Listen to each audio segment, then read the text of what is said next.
a bit hard to say. I think actually the first time that was when Federic Grant played one of my tracks on his radio show, on a German radio station, which is the biggest radio station within West Germany. It's actually the radio station that I always used to listen to, you know. And then you hear that Federic Grant is playing a set, and then all of a sudden my track is playing, and that was one of those key moments.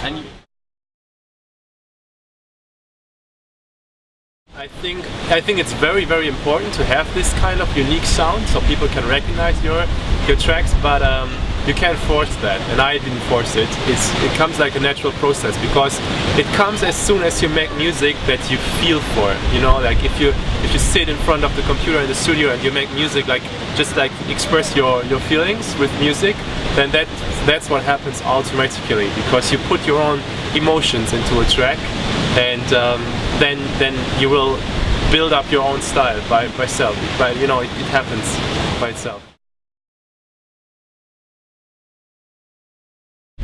Now I do, because now I get the chance to do that, because now I'm touring a lot and I get to play for big crowds. So for example, I just finished this track together with Dirty South. It's called Halo.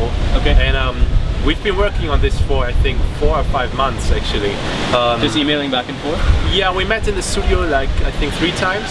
Once in London, twice in LA I think. And then in between we've always been testing it out on the road, and then also working on it, tweaking it, going back and forth by email.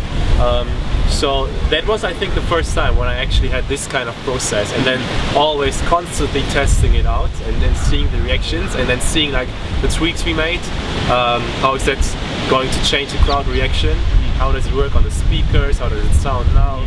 That was a new experience for me actually. Yeah. And since you I actually have been working towards this point for a long time. It didn't happen within a year or 2 years. I started producing when I was a teenager, when I was still going to school, when I was like 16 years old. That was the first time I ever got my first music software and played around with it. And it took more than 5 years until I got to a point where I think my music started to sound professional.